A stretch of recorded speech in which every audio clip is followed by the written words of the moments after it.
ಸಿಂಧೂರಾರುಣವಿಗ್ರಹಾಂ ತ್ರಿನಯನಾಂ ಮಾಣಿಕ್ಯಮೌಲೀಸ್ಫುರತ್ತಾರಾನಾಯಕಶೇಖರಾಂ ಸ್ಮಿತಮುಖೀಮಾಪೀನವಕ್ಷೋರುಹಾಂ ಪಾಣಿಭ್ಯಾಮಲಿಪೂರ್ಣರತ್ನಚಷಕಂ ರಕ್ತೋತ್ಪಲಂ ಬಿಭ್ರತೀಂ ಸೌಮ್ಯಾಂ ರತ್ನಘಟಸ್ಥರಕ್ತಚರಣಾಂ ಧ್ಯಾಯೇತ್ ಪರಾಮಂಬಿಕಾಂ.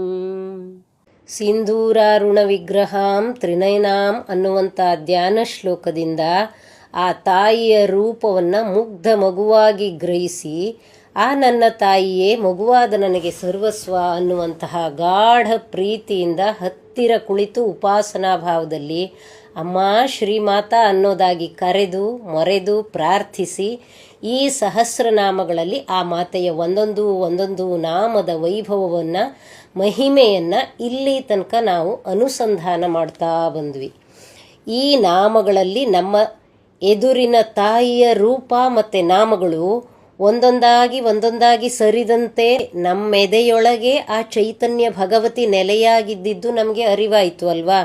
ಮತ್ತು ಕೊನೆಗೆ ಸಾಗಿದಂತೆ ಆ ನಾಮದ ಸುಳಿ ಆಳವಾಗಿ ಇಳಿದು ನಮ್ಮೊಳಗಿನ ಅರಿವೇ ಆಗಿ ಆನಂದವೇ ಆಗಿ ಮೂಲತಃ ನಮ್ಮ ಅಸ್ತಿತ್ವವೇ ನಾವೇ ನಮ್ಮ ಆ ಸ್ವರೂಪದಲ್ಲಿ ಲಲಿತಾಂಬಿಕೆಯಾಗಿರುವುದು ನಮಗೆ ಗೊತ್ತಾಯಿತು. ನಮ್ಮ ಎಚ್ಚರ ಕನಸು ನಿದ್ದೆಗಳಲ್ಲೆಲ್ಲ ನಮ್ಮೊಳಗಿನ ಆ ಚೈತನ್ಯವೇ ಮೈದೋರಿ ನಿಜವಾಗಿ ಆದರೆ ಆ ಚೈತನ್ಯ ಭಗವತಿಯೇ ನಮ್ಮ ವೇಷದಲ್ಲಿರುವಂಥ ಸಂಗತಿ, ಅವಳೇ ನಾವಾಗಿರುವ ಸಂಗತಿ ಅನೇಕ ಸೂಕ್ಷ್ಮ ಮನಸ್ಸುಗಳಿಗೆ ಈ ನಾಮದ ಅರ್ಥ ವಿವರಣೆಯನ್ನು ಆಸಕ್ತಿಯಿಂದ ಗಮನಿಸುವವರಿಗೆ ಅರಿವಿಗೆ ಬಂದಿರಲಿಕ್ಕೆ ಸಾಕು. ಇದೇ ಆ ಲಲಿತೆಯ ನಿಜವಾದ ವೈಭವ, ಇದೇ ಉಪಾಸನಾ ವೈಭವದಿಂದ ಸ್ಫುಟಗೊಳ್ಳತಕ್ಕ ಆತ್ಮವೈಭವ, ಇದೇ ಸದಾ ನಮ್ಮೊಳಗೆ ಬೆಳಗುತ್ತಿರುವಂತಹ ಆತ್ಮದೀಪ. ಯಾವುದೇ ಬತ್ತಿ ತೈಲ ಹಣತೆ ಇದಾವುದರ ಅಗತ್ಯವೇ ಇಲ್ಲದೆ ಈ ದೀಪ ನಿರಂತರ ನಮ್ಮ ಹೃದಯದಲ್ಲಿ ಬೆಳಗುತ್ತಾನೇ ಇದೆ. ಆರಾಧನೆ ಉಪಾಸನೆ ಮಾಡ್ತಾ ಈ ಚಿಂತನೆಯ ಮೂಲಕ ಆ ಅರಿವಿನ ದೀಪದಲ್ಲಿ ಅರಿವಾಗಿ ಆನಂದದಿಂದ ಬೆರೆತು ಹೋಗೋದೇ ಈ ನಾಮಚಿಂತನೆಯ ಉದ್ದೇಶ. ಅದುವೇ ಇದರ ನಿಜವಾದ ಫಲ ಕೂಡ. ಇದೇ ಆ ಉಪಾಸನಾ ಭಾವದ ತೀವ್ರತೆಯಲ್ಲಿ ಆಳಕ್ಕಿಳಿದ ಮನಸ್ಸಿಗೆ ಸ್ಫುಟಗೊಳ್ಳತಕ್ಕ ಆತ್ಮವೈಭವ. ಇನ್ನುಳಿದ ವಾಂಛಿತ ಫಲಗಳು ಕೂಡ ಇದರ ಜೊತೆಯಲ್ಲಿ ಈ ಸಹಸ್ರ ನಾಮಾರ್ಚನೆಯಲ್ಲಿ ಇವೆ. ಅದನ್ನು ಆಯಾ ನಾಮಗಳ ವಿವರಣೆ ಮಾಡುವಾಗಲೇ ಆ ಫಲಶ್ರುತಿಯನ್ನು ಕೂಡ ತಕ್ಕ ಮಟ್ಟಿಗೆ ವಿವರಿಸಿ ಆಗಿದೆ. ಹಾಗಿದ್ದಾಗಲೂ ಕೂಡ ಮತ್ತೆ ಈ ಗ್ರಂಥದ ಫಲಶ್ರುತಿ ವಿಭಾಗದಲ್ಲಿನ ಕೆಲವು ವಿಷಯಗಳನ್ನು ನೋಡೋಣ.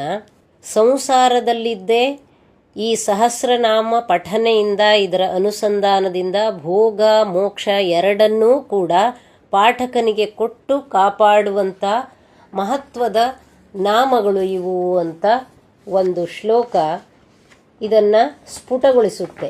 ಯತ್ರಾಪ್ತಿ ಭೋಗಾಃ ನ ಚ ಮೋಕ್ಷಲಾಭಃ ಯತ್ರಾಸ್ತಿ ಮೋಕ್ಷೋ ನ ಚ ಭೋಗ ಸಿದ್ಧಿಃ ಶ್ರೀಸುಂದರಿ ಸೇವಕ ಪುಂಗವಾನಾಂ ಭೋಗಶ್ಚ ಮೋಕ್ಷಶ್ಚ ಕರಸ್ಥ ಏವ. ಎಲ್ಲಿ ಭೋಗವಿದೆಯೋ ಅಲ್ಲಿ ಮೋಕ್ಷವಿಲ್ಲ, ಎಲ್ಲಿ ಮೋಕ್ಷ ಪ್ರಾಪ್ತಿಗೆ ಪ್ರಯತ್ನ ಇದೆಯೋ ಅಲ್ಲಿ ಭೋಗ ಸಿದ್ಧಿಯಾಗೋದಿಲ್ಲ. ಆದರೆ ಈ ತ್ರಿಪುರ ಸುಂದರಿ ದೇವಿಯ ಸೇವಕರಿಗೆ, ತ್ರಿಪುರ ಸುಂದರಿ ದೇವಿಯನ್ನು ಸೇವಿಸುವ ಭಕ್ತರಿಗೆ ಭೋಗ ಮತ್ತು ಮೋಕ್ಷ ಅವರ ಕರದಲ್ಲೇ ಸಿಗುವಂಥದ್ದು, ಅವರ ಕರದಲ್ಲೇ ಈ ಮಾತೆಯ ಅನುಗ್ರಹವಾಗಿ ದೊರೆಯುವಂಥದ್ದು ಅಂತ ಈ ಶ್ಲೋಕ ಹೇಳ್ತಾ ಇದೆ. ನಾಮಪಾರಾಯಣ ಪ್ರೀತ ಅಂತ ಒಂದು ನಾಮವೇ ಇದೆ ಅಲ್ವಾ, ಆ ರೀತಿ ನಾಮಪಾರಾಯಣದಿಂದ ಈ ಮಾತೆ ಪ್ರೀತಳಾಗಿ ವಾಂಛಿತಾರ್ಥ ಪ್ರದಾಯಿನಿ, ಇಷ್ಟ ಫಲವನ್ನು ಆ ಪಾಠಕನಿಗೆ ಅಥವಾ ಓದುಗರಿಗೆ ಕೊಡುವವಳು ಅಂತ ಅರ್ಥ. ಲಲಿತಾ ಸಹಸ್ರವನ್ನು ರಚಿಸಿದಂಥ ಈ ಅಷ್ಟ ವಾಗ್ದೇವಿಯರು ಶ್ರೀಮಾತೆಯಿಂದಲೇ ಈ ಸಹಸ್ರನಾಮವನ್ನು ಲೋಕಕ್ಕೆ ತಿಳಿಸಿಕೊಡಲಿಕ್ಕೆ ಅಂತ ಈ ಲಲಿತೆಯಿಂದಲೇ ಉದ್ಭೂತರಾದವರಲ್ವಾ. ಇಂಥ ಮಹಾಯೋಗಿನಿಯರು ಸದಾ ಶ್ರೀಮಾತೆಯಲ್ಲಿ ಮನಸ್ಸಿಟ್ಟವರು, ಅವಳ ರಹಸ್ಯವನ್ನೆಲ್ಲ ಬಲ್ಲವರು. ಹಾಗಾಗಿ ಇವರು ಪ್ರಕಾಶಿಸಿದ ಈ ಒಂದೊಂದು ನಾಮವೂ ಸತ್ಯ. ಶ್ರೀಮಾತೆಯೇ ಸ್ವತಃ ಇದನ್ನು ರಚಿಸುವಂತೆ ಈ ವಾಗ್ದೇವಿಯರಿಗೆ ಹೇಳಿದ್ರಿಂದ ಈ ಸಹಸ್ರನಾಮ ಅತ್ಯಂತ ವಿಶೇಷವಾದದ್ದು, ಅತ್ಯಂತ ವಿಶಿಷ್ಟವಾದದ್ದು. ತನ್ನ ಮಕ್ಕಳಾದ ನಮ್ಮೆಲ್ಲರ ಉದ್ಧಾರಕ್ಕಾಗಿ ಈ ನಾಮಗಳನ್ನು ನಮಗೆ ಶ್ರೀಮಾತೆ ವಾಗ್ದೇವಿಯರ ಮೂಲಕ ಕರುಣಿಸಿದ್ದರಿಂದಲೇ ನಾಮಪಾರಾಯಣ ಪ್ರೀತ ಅನ್ನೋ ನಾಮವೇ ಅವಳಿಗಿದೆ. ಹಾಗೆ ವಾಂಛಿತಾರ್ಥ ಫಲದಾಯಿನಿ, ವಾಂಛಿತಾರ್ಥ ಪ್ರದಾಯಿನಿ ಅನ್ನೋ ನಾಮವೂ ಕೂಡ ಅವಳಿಗಿದೆ.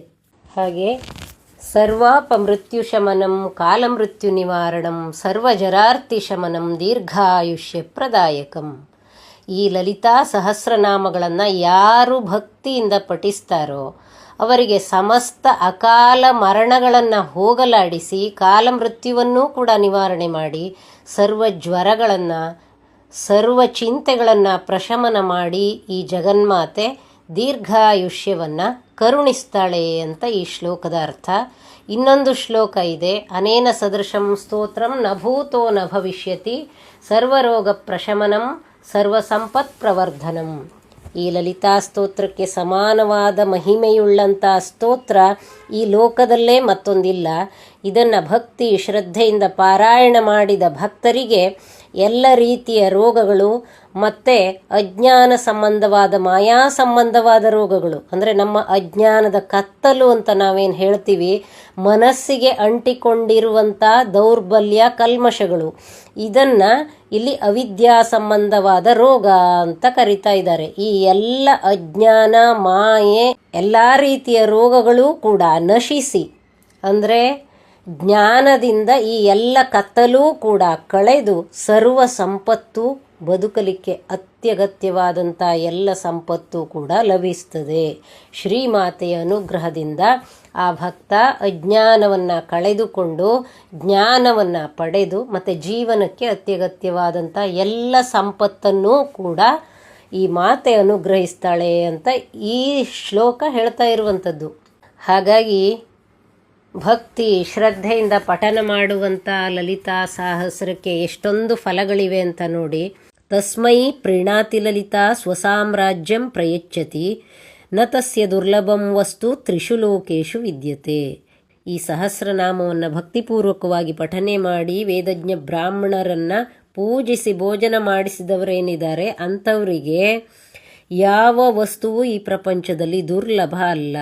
ಎಲ್ಲಕ್ಕಿಂತ ಮಿಗಿಲಾಗಿ ಸ್ವಸಾಮ್ರಾಜ್ಯದ ಪ್ರಾಪ್ತಿ, ಅಂದರೆ ತನ್ನಲ್ಲೇ ತಾನು ಆನಂದಿಸುವ ಸ್ವಾನಂದಾಮೃತ ತೃಪ್ತಿಯನ್ನು ಈ ಮಾತೆ ಕೊಡ್ತಾಳೆ ಅಂತ ಈ ಶ್ಲೋಕದ ಅರ್ಥ. ಈ ಫಲಶ್ರುತಿ ಈ ಲಲಿತಾ ನಾಮ ವೈಭವದಲ್ಲಿ ಸಾಧಾರಣ ಒಂದು 80 ಪೇಜ್ ಇದೆ. ಇದನ್ನು ಹೇಳಿ ಮುಗಿಸ್ಲಿಕ್ಕೆ ಸಾಧ್ಯ ಇಲ್ಲ. ಕೊನೆಯದಾಗಿ ಹೇಳೋದಾದರೆ, ನಿಷ್ಕಾಮರಾಗಿ ಯಾವ ಕೋರಿಕೆಯೂ ಇಲ್ಲದೆ ಈ ಸಹಸ್ರನಾಮವನ್ನು ಶ್ರದ್ಧಾಭಕ್ತಿಯಿಂದ ಪಠಿಸಿದವರಿಗೆ ಅವರ ಕರ್ಮ ಬಂಧನವನ್ನು ಈ ಮಾತೆ ವಿಮೋಚನೆ ಮಾಡಿ ಬ್ರಹ್ಮಜ್ಞಾನವನ್ನು ಕೊಟ್ಟು ಪರಮಪದವಾದಂಥ ಮೋಕ್ಷವನ್ನು ಆನಂದವನ್ನು ಕರುಣಿಸ್ತಾಳೆ ಅಂತ ಈ ಫಲಶ್ರುತಿಯನ್ನು ನಾವು ತಿಳ್ಕೋಬಹುದು. ನಿಷ್ಕಾಮ ಕೀರ್ತಯೇದ್ಯಸ್ತು ನಾಮ ಸಾಹಸ್ರಮುತ್ತಮಂ ಬ್ರಹ್ಮಜ್ಞಾನಮವಾಪ್ನೋತಿ ಏನ ಮುಚ್ಚೇತ ಬಂಧನಾತ್. ಈ ಶ್ಲೋಕ ಇದೇ ಅರ್ಥವನ್ನು ಹೇಳುವಂಥದ್ದು. ನಿಷ್ಕಾಮರಾಗಿ ಈ ಮಾತೆಯನ್ನು ಆರಾಧನೆ ಮಾಡಿದವರಿಗೆ ಬ್ರಹ್ಮಜ್ಞಾನವನ್ನು ಕೊಟ್ಟು ಎಲ್ಲ ಕರ್ಮಬಂಧನಗಳನ್ನು ಕಳೆದು ಆತ್ಮೈಕ್ಯವನ್ನು ಈ ತಾಯಿ ಮಾಡ್ಕೋತಾಳೆ ಅಂತ ಈ ಶ್ಲೋಕ ಹೇಳ್ತಾ ಇದೆ.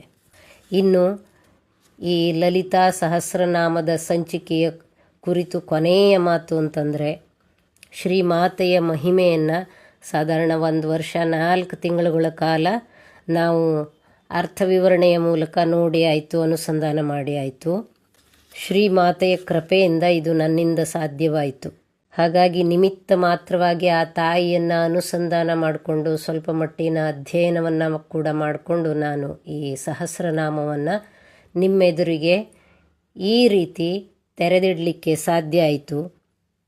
ಆದರೆ ಇದನ್ನು ವಿವರಣೆ ಮಾಡ್ತಾ ಮಾಡ್ತಾ ಗೊತ್ತಾದ ಒಂದು ಸತ್ಯ ಅಂತಂದರೆ, ನಾಮದ ಅರ್ಥವನ್ನು ಹೇಳ್ತಾ ಇನ್ನೂ ಹೆಚ್ಚು ಹೇಳದೇ ಉಳಿದ ಸಂಗತಿಗಳೇ ಜಾಸ್ತಿ. ಈ ವಿಷಯ ಹೇಳ್ಬೋದಿತ್ತು, ಈ ವಿಷಯನೂ ಹೇಳ್ಬೋದಿತ್ತು ಅಂತ ಆ ಸಂಚಿಕೆಯನ್ನು ಮತ್ತೆ ಕೇಳುವಾಗ ಅನಿಸುತ್ತೆ ನಮಗೆ.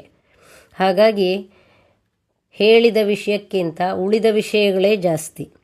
ಇದನ್ನೆಲ್ಲ ಶ್ರದ್ಧೆಯಿಂದ ನೀವು ಕೂಡ ಆಲಿಸಿರ್ತೀರಿ. ಹೀಗೆ ಈ ಶ್ರದ್ಧಾಪೂರ್ವಕವಾಗಿ ಈ ವಿವರಣೆಯನ್ನು ಆಲಿಸಿ ಅನುಸಂಧಾನ ಮಾಡಿದಂಥ ಎಲ್ಲರಿಗೂ ಕೂಡ ನನ್ನ ಹೃದಯಪೂರ್ವಕವಾದ ವಂದನೆಗಳು. ಹಾಗೆ ಕೆಲವರು ಪ್ರತಿ ವಾರ ಪ್ರತಿಸ್ಪಂದನೆ ನೀಡಿ ನನ್ನನ್ನು ಪ್ರೋತ್ಸಾಹ ಮಾಡಿದ್ದೀರಿ, ಅವರಿಗೆಲ್ಲರಿಗೂ ಕೂಡ ನನ್ನ ಹೃದಯ ವಂದನೆಗಳು.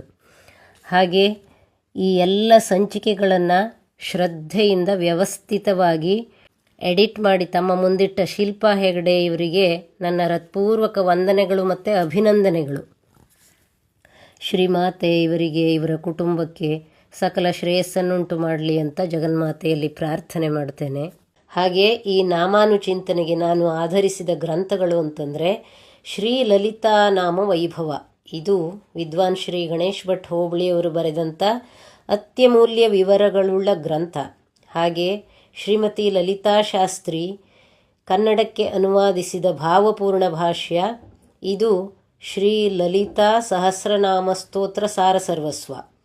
ಮತ್ತು ಅತ್ಯಮೂಲ್ಯ ಅಧ್ಯಾತ್ಮದ ಭಾವ ಸ್ಫುರಣವಿರುವ ಶ್ರೀ ರತ್ನಾಕರ್ ಭಟ್ ಅವರ ಶ್ರೀ ಲಲಿತಾ ಸಹಸ್ರನಾಮ ಭಾಷ್ಯ. ಈ ಮೂರೂ ಗ್ರಂಥಕರ್ತರಿಗೆ ಹಾಗೂ ಅವರ ಗ್ರಂಥಗಳಿಗೆ ನನ್ನ ಹೃತ್ಪೂರ್ವಕವಾದಂಥ ನಮನಗಳು ಮತ್ತು ಧನ್ಯವಾದಗಳು. ಶ್ರೀಮಾತಾ ಶ್ರೀ ಮಹಾರಾಜ್ಞಿ ಶ್ರೀಮತ್ ಸಿಂಹಾಸನೇಶ್ವರಿ ಅಂತ ಮೊದಲನೇ 3 ನಾಮಗಳಲ್ಲೇ ಹೇಳಿದಂತೆ ನಮ್ಮನ್ನು ಹುಟ್ಟಿಸಿ ಬದುಕಿಸಿ ಕೊನೆಗೆ ತನ್ನಲ್ಲೇ ಲಯಗೊಳಿಸಿಕೊಳ್ಳುವಂಥ ಚೈತನ್ಯ ನಮ್ಮೊಳಗೆ ಯಾವ ರೀತಿ ಗೂಢವಾಗಿ ನೆಲೆಸಿಕೊಂಡಿದೆ, ಹಾಗೆ ಈ ಹೊರಗಣ ಪ್ರಪಂಚದಲ್ಲೂ ಕೂಡ ಹೇಗೆ ನೆಲೆಸಿದೆ ಅನ್ನೋದನ್ನು ನಮಗೆ ನಾವೇ ನಮ್ಮಲ್ಲೇ ಅರಿತು ಆ ಅರಿವಿನ ಆನಂದದಲ್ಲೇ ನೆಲೆಯಾಗಿ ಆ ಆನಂದದಲ್ಲೇ ಬದುಕಿ ಬಾಳಿ ಕೊನೆಗೆ ಆ ನಮ್ಮ ಮೂಲ ಆನಂದದಲ್ಲೇ ಲಯವಾಗಿ ಬೆರೆತು ಹೋಗೋದೇ ಈ ಜೀವನದ ನಿಜವಾದ ಉದ್ದೇಶ. ಈ ಆನಂದದ ನೆಮ್ಮದಿಯುಕ್ತ ಜೀವನಕ್ಕೆ ಮುಖ್ಯವಾಗಿ ನಾವು ನಮ್ಮ ಮನಸ್ಸನ್ನು ಶುದ್ಧೀಕರಿಸಿಕೊಂಡು ಸತ್ಯ, ಧರ್ಮ, ನ್ಯಾಯ, ನೀತಿಯನ್ನೇ ಜೀವನದ ಆಧಾರವಾಗಿಟ್ಕೊಂಡು ಬದುಕಿದಾಗ ಮಾತ್ರ ಈ ರೀತಿಯ ನೆಮ್ಮದಿ ಸಾಧ್ಯ ಅನ್ನೋದನ್ನು ನೆನಪಿನಲ್ಲಿಟ್ಕೋಬೇಕು. ಕಷ್ಟ, ದುಃಖ, ಹೋರಾಟ ಇಂಥ ಸಂದಿಗ್ಧ ಸಮಯದಲ್ಲೂ ಮತ್ತು ಚಿಂತೆ, ರೋಗ, ಮುಪ್ಪು ಇಂಥ ಸಂಕಷ್ಟ ಸಂದರ್ಭದಲ್ಲೂ ಕೂಡ ನಮ್ಮ ನಡೆ ಸತ್ಯಕ್ಕಾಗಿಯೇ ಇರಬೇಕು, ನ್ಯಾಯಯುತವಾಗಿಯೇ ಇರಬೇಕು. ಆ ಸತ್ಯದ ಸ್ಮರಣೆಯನ್ನು ನಾವು ಎಡಬಿಡದೆ ನಡೆಸ್ತಾ ಸತ್ಯದ ದಾರಿಯಲ್ಲೇ ನಮ್ಮನ್ನು ನಾವು ಆ ಭಗವತ್ ತತ್ವಕ್ಕೆ ಅರ್ಪಿಸಿಕೊಂಡು ಬಿಡಬೇಕು. ಈ ರೀತಿಯ ಶರಣಾಗತಿಯ ಸಮರ್ಪಣಾ ಭಾವ ಈ ಸಹಸ್ರನಾಮದ ತೀವ್ರ ಅನುಸಂಧಾನಯುತ ಪಠನೆಯಿಂದ ಎಲ್ಲರಿಗೂ ಸಾಧ್ಯವಾಗುತ್ತೆ. ಯಾರಿಗೆ ಈ ಲಲಿತಾ ಸಹಸ್ರನಾಮವನ್ನು ನಿತ್ಯ ಓದಲಿಕ್ಕಾಗೋದಿಲ್ವೋ ಅವರು ಅವರಿಗಾದಷ್ಟನ್ನು ಪಠನೆ ಮಾಡ್ತಾ ಬನ್ನಿ.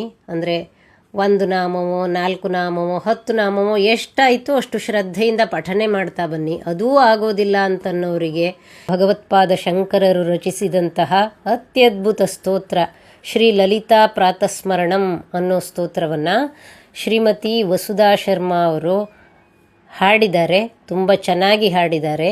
ಇದನ್ನು ನಮ್ಮ ಸ್ವಾನಂದ ದೀಪ್ತಿ ಯೂಟ್ಯೂಬ್ನಿಂದ ಅಪ್ಲೋಡ್ ಮಾಡಿದ್ದೀವಿ, ಆಸಕ್ತರು ಗಮನಿಸಿ ಇದನ್ನು ಕಲ್ತ್ಕೋಬಹುದು. ಹಾಗೆ ಈ ನಾಮಗಳ ಅನುಸಂಧಾನ ಈ ರೀತಿಯಾಗಿ ಎಲ್ಲರಿಗೂ ಸಾಧ್ಯವಾಗಲಿ, ಆ ಭಗವತ್ ಶ್ರದ್ಧೆ ಜೀವನದಲ್ಲಿ ಅಳವಡಿಸಿಕೊಂಡು ಎಲ್ಲರಲ್ಲೂ ಆ ಶ್ರದ್ಧೆ ಮಾಗಿ ಫಲಿಸಲಿ. ಆ ಮಾತೃ ಹೃದಯದ ಪ್ರೀತಿ, ದಯೆ, ಆನಂದ ಎಲ್ಲರಿಗೂ ದೊರೆತು ಎಲ್ಲರೂ ಕೂಡ ಆ ಮಾತೃ ಹೃದಯಗಳೇ ಆಗಿ ಆನಂದದಿಂದ ಬಾಳಲಿ ಅಂತ ಹಾರೈಸ್ತಾ ಎಲ್ಲರ ಹೃದಯ ನಿವಾಸಿನಿಯಾದ ಆ ಮಾತೃ ಚೈತನ್ಯಕ್ಕೆ ಶರಣಾಗತಿಯ ಭಾವದಲ್ಲಿ ಪುನಃ ಪುನಃ ನಮಸ್ಕರಿಸ್ತಾ ಈ ಅರ್ಥ ವಿವರಣೆ, ಈ ಮಾತುಗಳನ್ನೆಲ್ಲ ಆ ಮಾತೆಯ ಪಾದಕ್ಕೆ ಸಮರ್ಪಿಸ್ತೇನೆ. ಎಲ್ಲರಿಗೂ ನಮಸ್ಕಾರ ಮತ್ತು ಧನ್ಯವಾದ.